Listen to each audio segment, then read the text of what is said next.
जय श्री झूलेलाल। अॼु MDS university Ajmer जे पारां जेको सिलेबस निकितल आहे MA first year second year हिन जो, मां फस्ट ईयर जो सिलेबस ते तव्हां सां चर्चा करे रही आहियां। फस्ट ईयर जे सिलेबस में सेकेंड प्रश्न पत्र आहे सिंधी गद्य ऐं नाटक, जेको 5 इकाइयुनि में विरहायल आहे। पहिरीं इकाई में त जेके 4 किताब आहिनि उन्हनि जी व्याख्या त ईंदी आहे, उन्हनि जी व्याख्या करणी पवंदी आहे। कुझु ॾींदा आहिनि चूंड कयल हवाला जिन खे पाण खे सम्झाइणो पवंदो आहे। ऐं सेकेंड इकाई खयल आहे सैलाब ज़िंदगीअ जो, जेको पॉपर्टी हीरा नंदाणी जिन जो लिखियलु आहे। ऐं थर्ड इकाई आहे चूंड सिंधी मज़मून कीरत बाबाणी साहब जो लिखियलु। फोर्थ इकाई आहे सुञाणप जो संकट जिन जा राइटर आहिनि डॉक्टर मोतीलाल जोतवाणी जी। ऐं फिफ्थ इकाई में आहे काको कल्लूमल जिन जा राइटर आहिनि मदन जुमाणी जी। ही हिकु नाटक आहे। इन्हनि में मां अॼु सिंधी चूंड मज़मून थर्ड इकाई पेपर सेकेंड खे खणी करे मां उन्हनि जो पहिरियों मज़मून तव्हांखे इल्म ऐं धन जो जहिड़ो ही किताबु आहे चूंड सिंधी मज़मून, जिन जो पहिरियों आहे चैप्टर इल्म ऐं धन जो जहिड़ो। उन जे बारे में मैं तव्हांखे ॿुधाए रही आहियां, जिन जा राइटर आहिनि कोड़ोमल चंदनमल। इल्म ऐं धन जो जहिड़ो कोड़ोमल चंदनमल। हिकिड़े ॾींहुं धन चवणु लॻो इल्म खे त सॼी दुनिया में जिते किथे मुंहिंजी वॾाई आहे ऐं अहिड़ी जाइ आहे ई कान जिते मुंहिंजी चर्चा न आहे। सभिनी माण्हुनि जो अर्थ मूंखां थो छुटे, सारे जग में मुंहिंजी सोभिया आहे। तॾहिं इल्म चयो त बेशक अव्हांजी वॾी ज़ात आहे, पर जेको पंहिंजी वाखाण पाण ई कंदो आहे सो पंहिंजी ज़बान सां पाणे ई पाण खे मियां मिठू चवाईंदो आहे। शेख सैयद जे चवण वांगुरु अबीर उहो जंहिंजी पाण मुरादो सुगंध अचे ऐं न उहो जंहिंखे अतार वाखाणे। अतार यानी इत्र विकिरण वारो। इहा ॻाल्हि ॿुधी धन खे ॾाढी मिठिया लॻी। हू चवणु लॻो त वाह वाह, तव्हीं असां ते हाणे टोकू था करियो। तव्हीं पंहिंजे वित खां वधीक न हलो ऐं पंहिंजे दर्जे खां ॿाहिरि न वञो त चङो आहे। इल्म चयो त भाऊ, भला इन्हीअ ॻाल्हि जी तव्हांखे कहिड़ी वराणी ॾियां ऐं अव्हां खे छा चवां। तंहिं करे हींअर मिठी माठ ई भली आहे। इहा ॻाल्हि ॿुधंदे ई धन हिकारी अची खाड़ो ऐं विढ़ण काण संभरी थे आयो ऐं एतिरे में उतां अकुल अची लंघाऊ थियो। तंहिं हिननि खां बि पुछियो त ॿेली, तव्हां सां ख़ैरु आहे? अव्हां कहिड़ी ॻाल्हि ते पाण में टकरो था? इल्म चयो साईं, अव्हीं धन खां पुछो त मूं सां छो अची जिदुड़ी जोटी अथसि। मूंखे त जहिड़े जो कारण कोन थो ॾिसण में अचे। तॾहिं धन खां पुछियईं त अदा ॻाल्हि कीअं आहे? हू चवणु लॻो साईं, आउं चवां थो त जहान में ख़ुदा 2 शयूं सभिनी खां चङियूं ऐं चूड़ेलियूं पैदा कयूं आहिनि, हिकिड़ो धन ऐं ॿियो इल्म। अव्हीं चओ त इन्हीअ में मूं की खिलाफ़ या गुथो चयो आहे। गुथो जो मतिलबु थींदो आहे अनुचित। इल्म चवणु लॻो त पुछीस त ईअं छो थो चवे? त पहिरियां ई आहे इल्म ऐं पोइ आहे धन। अकुल वराणी ॾिनी त ख़ैर चवण जोसि, अॻे चवे त छा पोइ चवे त छा।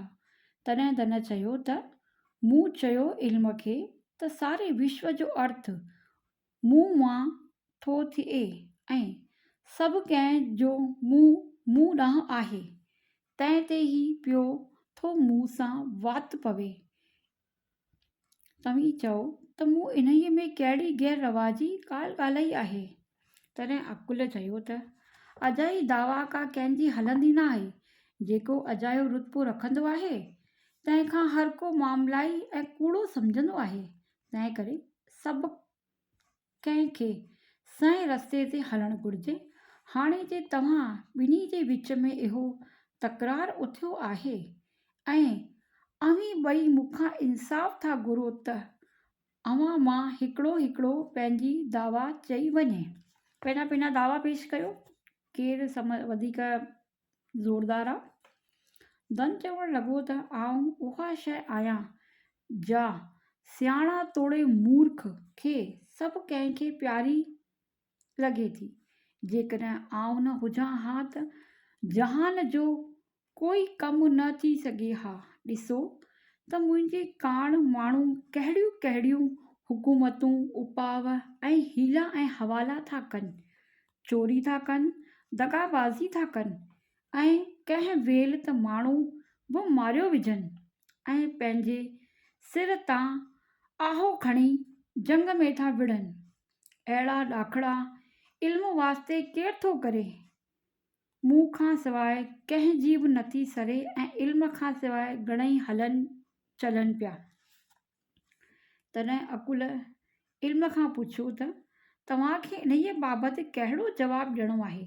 इल्म चयो त ही धन जेके ॻाल्हियूं थो ॻाल्हाए से सभु कूड़ियूं ऐं अजायूं आहिनि, छाकाणि जो जेके सियाणा माण्हू आहिनि उहे ई धन खे तमामु कीन जहिड़ी विथ करे था ॼाणनि ऐं मूंखे प्यारो था बाहिनि ऐं राति ॾींहुं मुंहिंजे हासिल करण में था ॻारनि।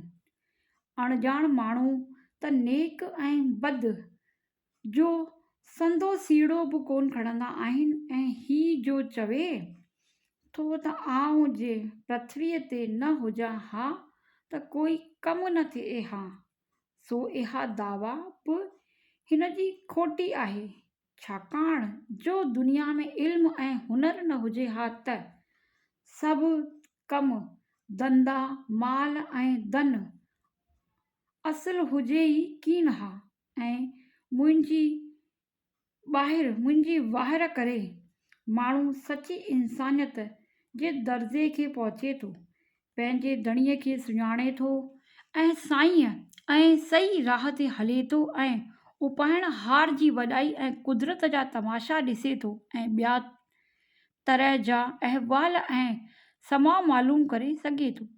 जंहिं माण्हूअ खे इल्म न आहे सो जहिड़ो आहे तहिड़ो न आहे। बे इल्म माण्हू रुगो नाले जो आहे ऐं धन जी जेका टी दावा आहे त मुंहिंजे काण माण्हू हीला हवाला था कनि, बल्कि कूड़ ॾोह ऐं ठगियूं था कनि ऐं बैजे पंहिंजे सिर ॾियण खां बि नथा घुसनि, सो इहो सच आहे।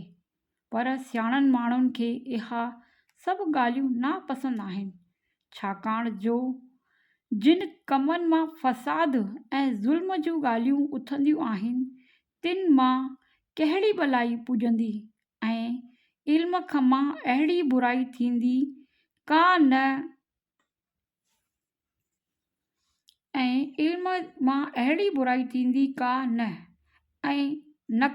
ऐं मंजाउनि हिन जहान जा तोड़े परलोक जा फ़ाइदा अहिड़ा थींदा जे ॿिए कंहिं बि रीति कान थींदा।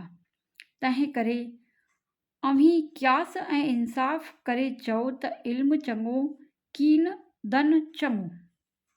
तॾहिं अकुल मिड़ई ॻाल्हियूं जाचे फ़तवा ॾिनी त इल्म जूं ॻाल्हियूं ऐं दलील सभु सचा ऐं वज़नदार आहिनि ऐं धन जूं दावाऊं सभु कूड़ियूं ऐं बातल।